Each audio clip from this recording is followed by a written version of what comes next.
Ranil Wickremesinghe මොකද මෙච්චර කාලයක් කරේ? A crucial moment is approaching for Sri Lanka as the country is ready to elect its new president today. With a population of 22 million, over 17 million registered voters will select the nation's 10th president. To accommodate those unable to vote on election day, advance voting is available, with approximately 700,000 eligible voters. More than 13,000 polling stations will be established across 22 electoral districts, marking a significant step in shaping the future of the nation. Analysts anticipate that many voters will focus on economic issues rather than traditional political loyalties. The results are expected on September 22nd, with the new president sworn in shortly thereafter. The incoming leader will face the critical task of stabilizing public finances, repaying foreign creditors, attracting investments, and implementing a 4-year IMF program, all while navigating the aftermath of the protests that led to former President Gotabaya Rajapaksa's resignation. The election is taking place amidst the worst financial crisis the country has faced in decades. 38 candidates are vying for the seat of the president. Among these, one notable is opposition leader Sajith Premadasa, who is positioning himself as a champion of the people.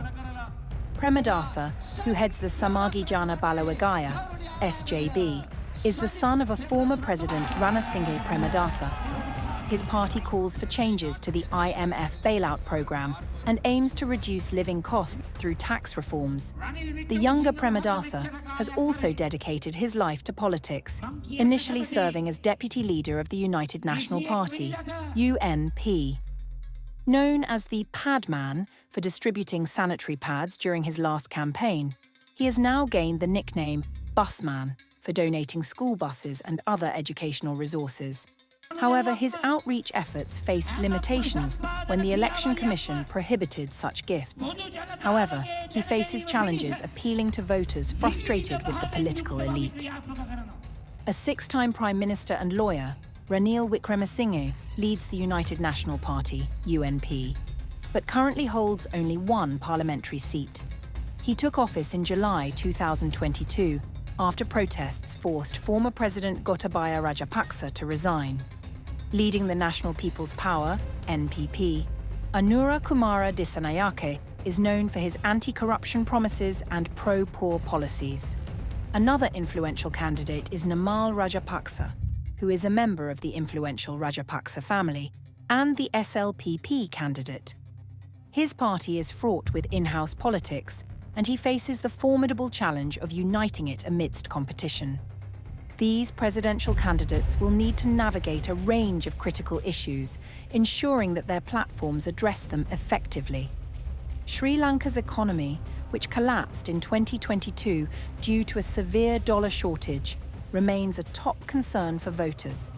Citizens have endured inflation rates soaring to 70%, a weakened currency, and power tariffs increasing by 65%. Although inflation eased to 0.5% last month, and GDP is projected to grow for the first time in 3 years, millions are still trapped in poverty and debt, looking to the next leader for hope.